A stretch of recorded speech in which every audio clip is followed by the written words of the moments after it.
Hey there, it's Quinn with PTSD while black. Just needing to do a little bit of a check-in.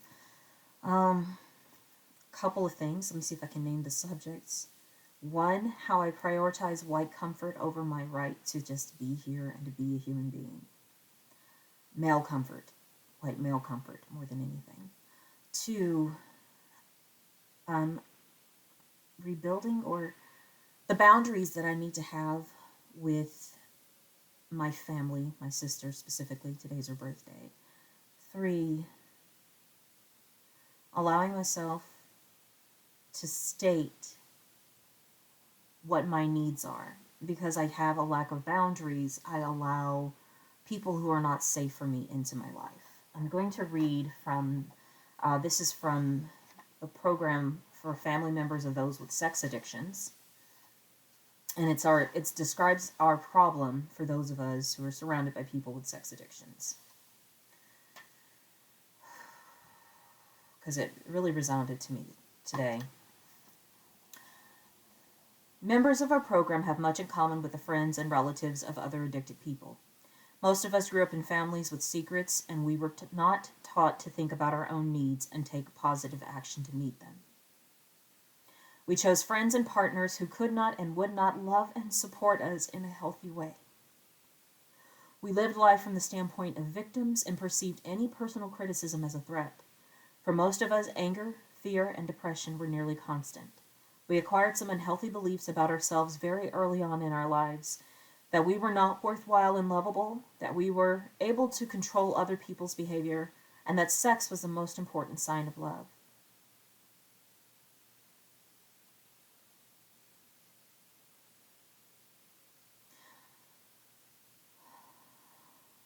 What comes up for me with my PTSD? The part about I have surrounded myself, I chose friends and partners who could not and would not love and support me in healthy ways. And part of that is I pretend that I don't have any needs. That once I learn that I make someone uncomfortable, then I comply. Then I shut down. I don't want to cause any more issues, and I'm willing to turn myself into a pretzel for their comfort. Whether that's with my husband, my sister, my mother, people on the job, people in acting groups, balloon clients, whatever it is, I turn myself into a pretzel.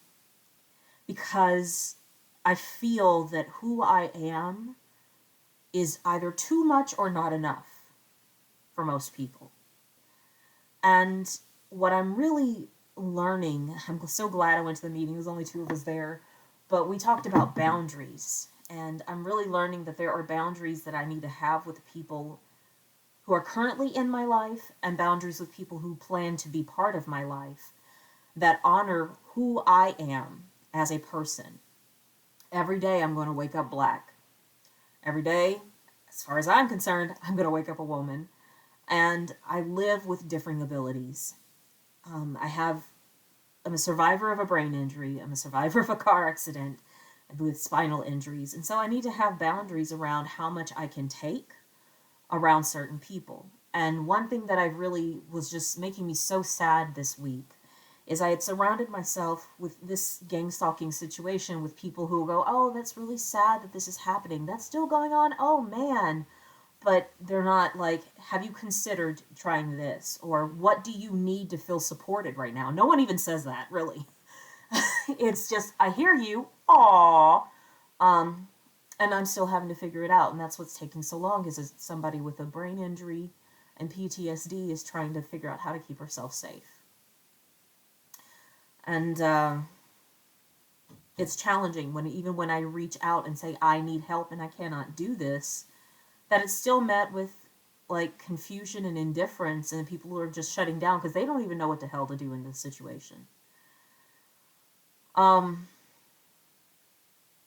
they want to look like good people.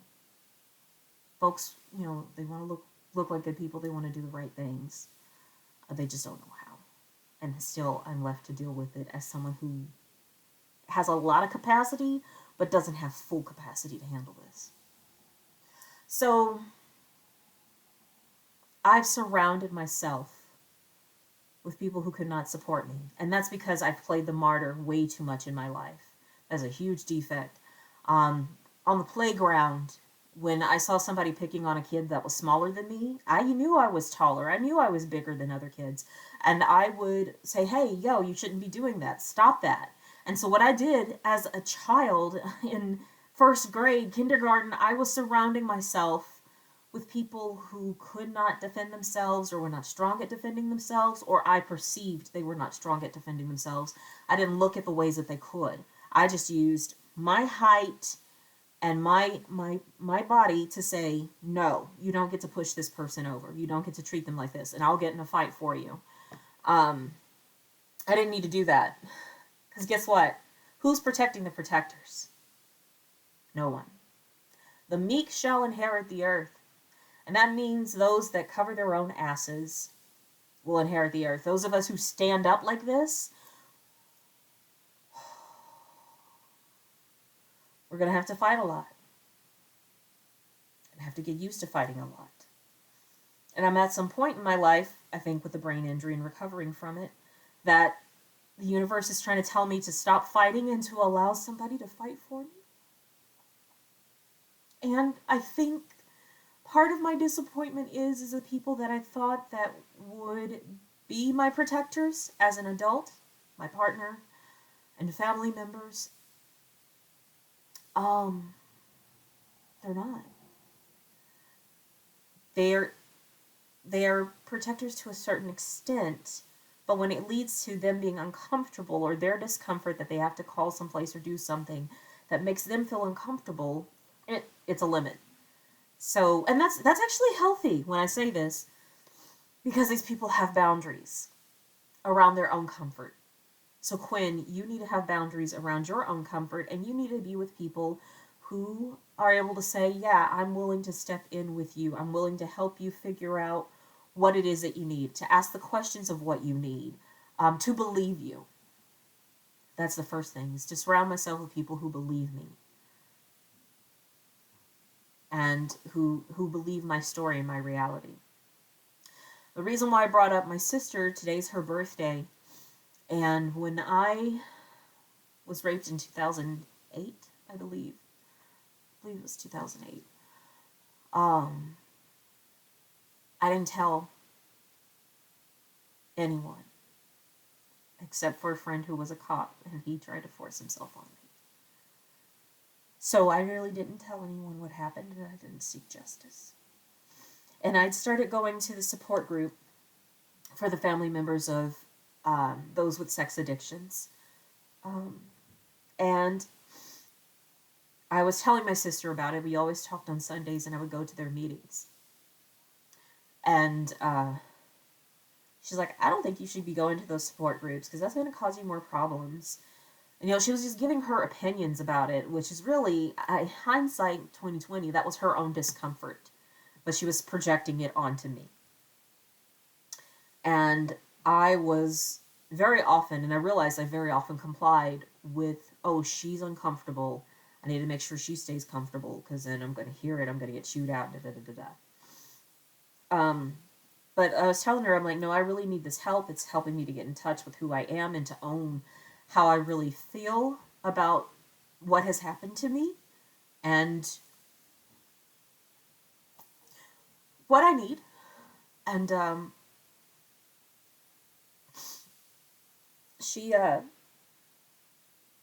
when I told her about the rape, she's like, well,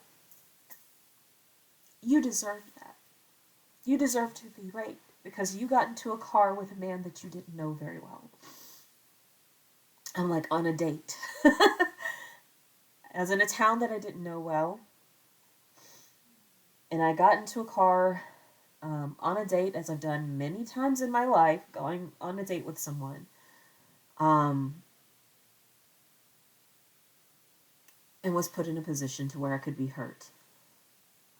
And it was just it was more painful, I think, to hear my own sister, my own flesh and blood, tell me that I deserve to be raped for trusting someone.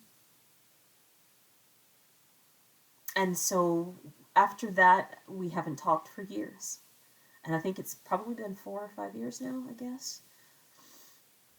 And since I told her about it, and I know it really hurt my mom's feelings, but I had to set the boundary, as especially as I was recovering from the brain injury, recovering from the car accident, and then also exploring these feelings of the PTSD and trauma, the complex PTSD that I have around the rape.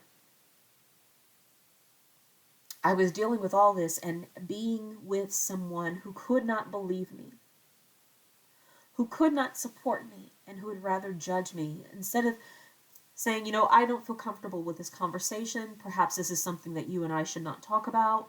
Or I feel differently about sexual behavior, sex addiction, or what have you. Instead of stating her experience and her needs, she projected her fears onto me. And so we're not close. And I'm realizing that it was okay and it was a good choice to limit my contact with her. Because I needed to focus on healing me, and that I was spending so much time making my sister comfortable, complying with her expectations of, oh, she's feeling uncomfortable, so I need to not let her have her discomfort. I was complying with that and not taking care of Quinn. Quinn needed to heal from a brain injury. Quinn needed to heal from a car accident, and Quinn needed to feel her feelings about the traumas that she's been through. And I realized that most of my life has been like that. Is that I could have something going on in my life that makes other people uncomfortable, and I would say, I don't need to feel my feelings because me having these feelings makes you uncomfortable. And that was a large part of the self-injury that I did as a kid, of the scarring, the suicide attempts as a teenager, is because my reality makes other people uncomfortable. Well, this gang stalking situation makes my life uncomfortable. Having websites blocked that I cannot access makes my life uncomfortable. And so if people don't feel safe hearing it, then I need to have appropriate boundaries with them and to limit my interactions with those individuals and to surround myself with people who do believe what my reality is. Who can say, yeah, I can see that this is happening for you. And I don't like that this is happening to you. People who can say, I don't know what to do in this situation and I want to help. People who can say, I will look to find out how to handle certain things that you're experiencing, like whatever the technical stuff is. People who will say, I see that you're struggling with this part or this piece, maybe writing or something of that nature. Maybe we can come up with a plan of the things that you need to do to get out of this situation. I deserve to surround myself with people like this, with people who can take the next steps and go the next right actions together with me to live a life of safety and thriving. Yeah. And so I own my responsibility. It's my responsibility, and I own it, of the fact that I've surrounded myself with people who could dismiss my life, because I was raised to dismiss my life in a society that dismisses the lives of Black and brown women. As my therapist told me, she's like, Quinn, you're an outlier because you are highly inquisitive, and insightful, self-reflecting. A lot of people, I guess she said, don't do that enough. And that I'm willing to think very differently from the rest of society. And that makes me an outlier. And that makes me not fit in. But regardless of the fact if I do not fit in with everyone, I do deserve to be comfortable. I do deserve to be safe. I do deserve to be protected, and I will start with protecting me first. I will start to notice the places where I feel comfortable. And that when there are situations that make me uncomfortable, that I will be able to say, no, thank you, this is not for me. tend to distance myself from these spaces of where I'm expected to be in pain, to survive being in pain and discomfort, and to, like my therapist said it this week, to be drowning, slowly drowning in public, clearly in front of everyone, slowly drowning.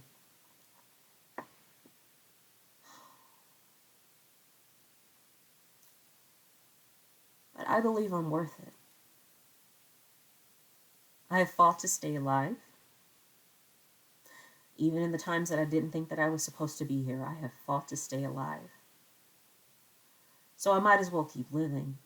And that knowing that my life makes other people uncomfortable and makes them angry, makes them want to send people after me to harass me. Why? Because I sing and twist balloons. Because I have a sexy, beautiful voice. Because I'm silly, creative, and imaginative. And that makes people want to come after me. Okay. They get to have their feelings, but I get to have my boundaries as well.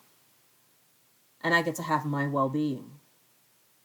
And if you're someone who does not like to see a black woman being successful and creative or intelligent, loving and compassionate, open and honest and vulnerable, if that's something that you don't like, then I'd suggest you stop watching me.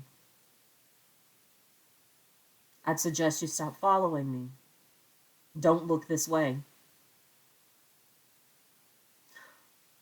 Because I'm going to still stay great over here, regardless of what anybody else does. Because I breathe life. Because I am here. And I'm not backing down for anyone.